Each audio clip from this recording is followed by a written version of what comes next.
What's up, y'all? It's Zach with Living Corporate. And if you notice, this is a different episode. From time to time, I come here and we talk about what's happening in the world, especially as it relates to the work that we do and the mission that we count ourselves accountable for as a company, as a podcast, as a brand. And I took some time because I really wanted to process and not be reactive or say something that just wasn't productive or meaningful. But I do want to talk about the election results. I've had so many people, from friends to colleagues to clients, share their perspectives and thoughts with me about the implications of another Trump presidency. And suffice to say, people are terrified. And not that like weird terrified or fake scared of like whatever performative stuff. Like, no, people are really scared. People are trying to figure out what this means for their families, what this means for their children, what this means for their livelihoods, what this means for their day-to-day navigation. And then also people are wrestling with what this means for the people that they considered and counted as allies. So there's a lot of uncertainty right now. There's a lot of tension right now. There's a lot of anxiety right now. And look, I would be lying if I said I didn't share anxieties, that I didn't share anxieties about being a black man in America with two black daughters, that I didn't share anxieties and concerns about being a small black owned business in a space that's often conflated with DEI, even though we're not a DEI company, that I don't have concerns about safety, right? With all these regulatory changes that seem to be coming across the board in pretty much any area of life that you can consider. That I don't have concerns and I don't have anxieties about education and the fact that my oldest child is going to be headed to kindergarten soon.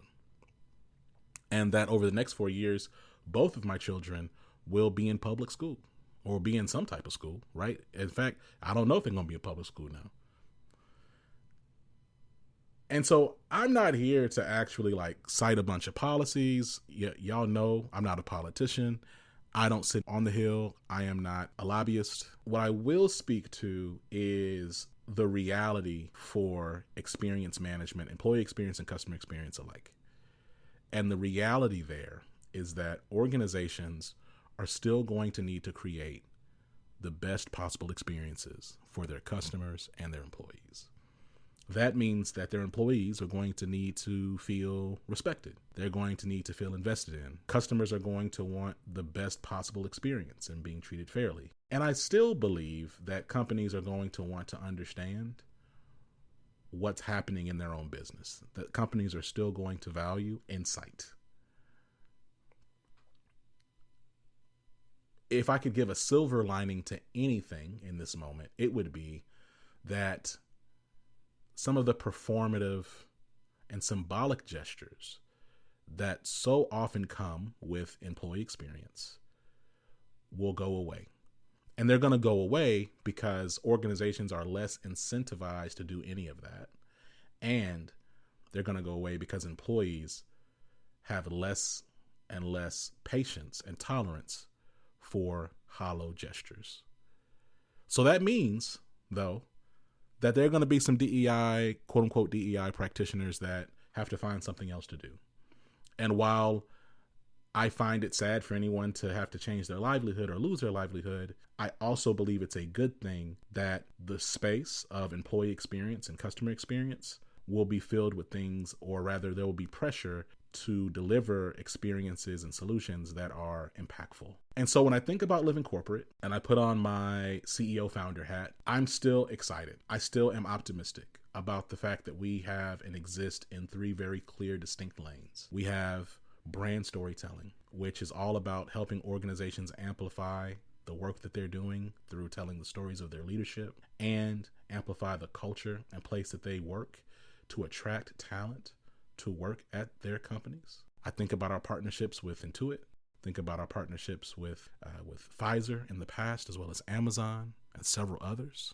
I think about the fact that we have an e-learning platform, and organizations are still going to be looking for scalable, affordable ways to train and engage their teams on allyship and inclusive leadership and wellness and career management. And I think about the fact that we have a platform of over 1,000 modules that can deliver just that. And I'm thankful for our relationships with Amplify Credit Union, with Be Equitable, several others. I think about the fact that, again, organizations want insight. They want to understand what their data is telling them. They want to understand what their data means, and they want someone who can help build them some predictive models to help them not only see what has happened, but to look around the corner and see what's coming. And I'm thankful for our relationships with brands like Armamino and brands like Results CX and Capgemini and others like Textio. What's up, Jackie? The work doesn't stop. I believe the work changes. I believe that we are in probably the most scrutinized moment, not for DEI exclusively, but for anything that is people-oriented. I think that this is a season and a moment for those who are innovative, those who are really about results, to step up. And for those in my network that are doing that work, I salute you. And I continue to stand next to you and with you. And I'm excited about the work that we're going to deliver and drive together. And for those who haven't been doing that work, those who have been more on the performative side, I believe that there's opportunity for you to pivot as well. Living Corporate isn't going anywhere, right? We were here before DEI was hyper in vogue. We started in 2018. We've stayed here. We're going to be here. We're going to continue to do this work. And again, a lot of folks conflate us with diversity, equity, and inclusion, and we don't consider ourselves, nor do we market ourselves or communicate that we're a DEI company. We're focused on experience management. We're focused on organizations building engaged employee cultures and trusted experiences in the market. And we do that through our 3 delivery pillars, and we're going to continue to do that. I want you to hold your head. I think that in this moment, irrespective if you're listening to this as an entrepreneur, as an employee, as an executive leader in an organization, we have an opportunity here to show up for each other. We have an opportunity here to provide and be the community that we have always said we need. And I'm really looking at leaders, because irrespective of what policies may come through or what talking heads may be saying, and there's going to be a lot of distraction, a lot of noise, that you, if you're sitting in a position of power and influence, you have an opportunity to be an oasis for folks who may be really lonely right now. And I hope you take advantage of that. I hope you take that opportunity to lead as a differentiator in the market, because there's actually a clear business imperative to doing right by people, even when you're not going to get all of the social media clicks and views, or maybe trips to the White House for doing it. Anyway, look, we're back to regular programming next week, but after processing a bit, I wanted to come and talk a little bit about how I'm feeling personally, what I think about the state of this space, and where Living Corporate is going. Till next time, I love y'all. Peace.